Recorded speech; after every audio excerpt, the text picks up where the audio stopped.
I'd like to ask everyone here to take a moment to think about how are you feeling right now?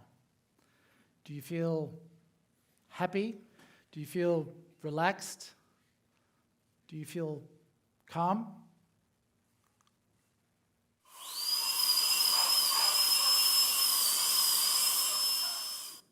How about now?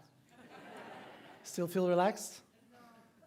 All right, let's take a moment to recover from that sound.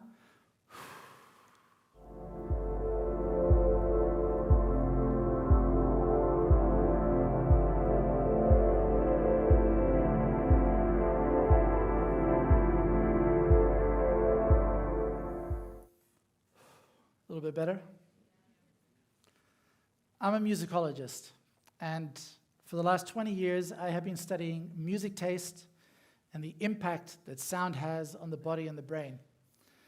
And I've witnessed firsthand how music can save lives, literally.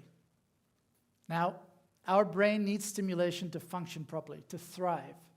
And we get this from movement, touch, taste, smell, but above all from sound.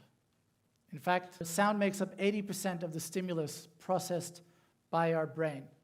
Sound is, of course, all around us all the time.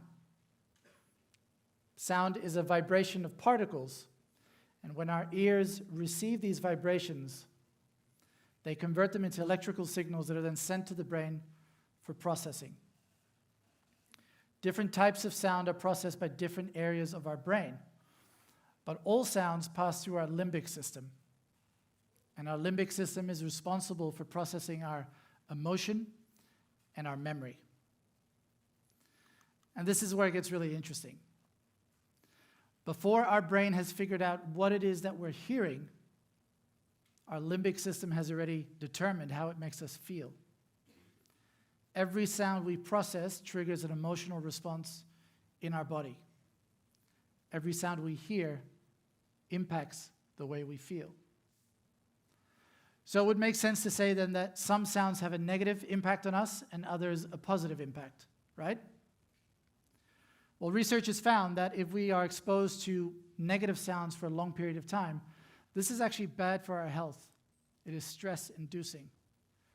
But there is no evidence to suggest that long-term exposure to positive sounds is in any way bad for us.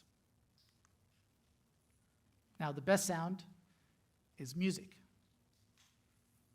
Music is unique because it's the only sound, and in fact the only stimulus that researchers know of, that activates all the different areas of our brain at the same time. It's a total brain workout. And one thing that music does for all of us is it taps into our memory and emotion.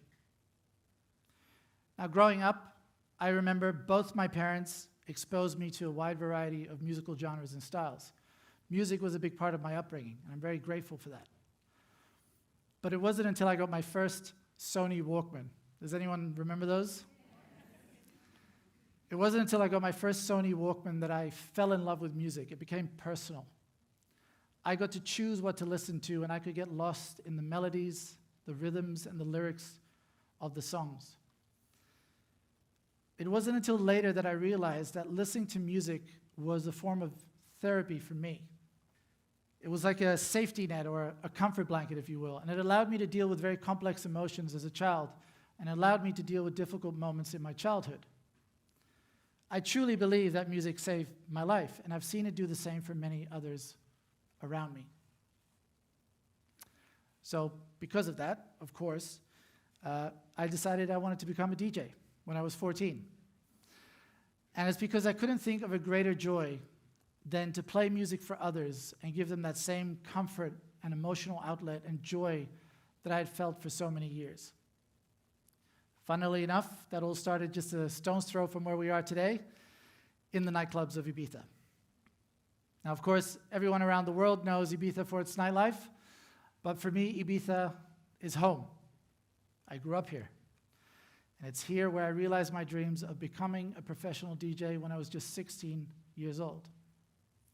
In fact, my very first paid gig was just 200 meters from where we are today.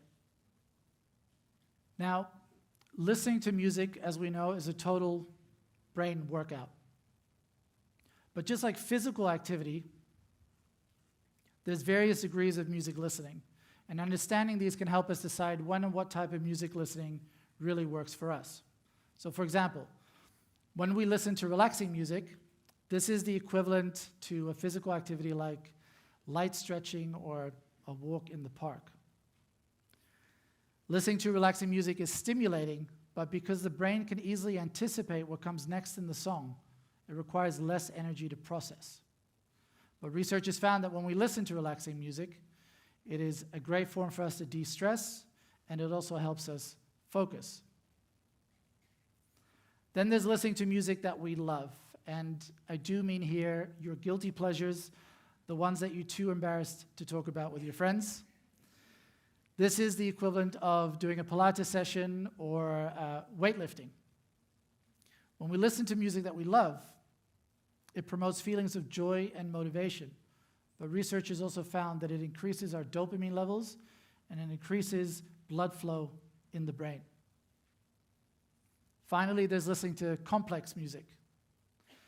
Think of free jazz or certain types of classical, or playing a musical instrument.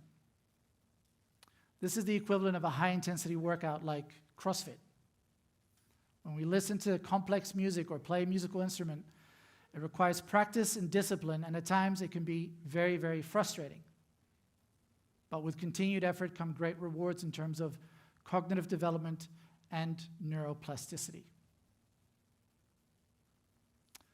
So back to dopamine for a moment. Dopamine is a neurochemical that acts as a messaging service between the brain and the body.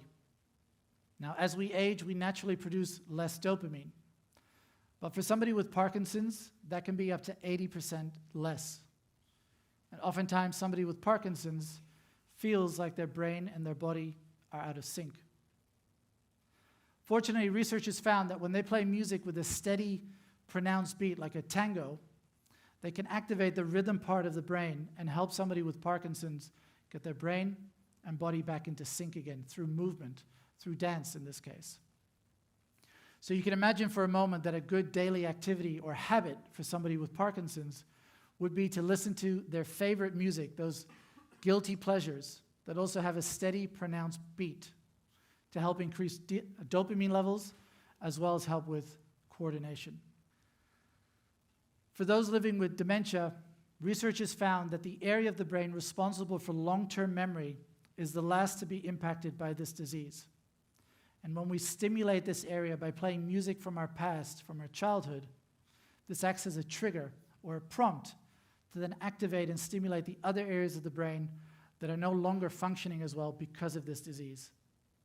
And in that moment, we can improve mood, memory, and even communication in somebody living with dementia. Now, these are just two of many examples where researchers found our brain's natural connection to music can actually help with our brain health and neurological disorders. And this is where I get really excited about the use of technology.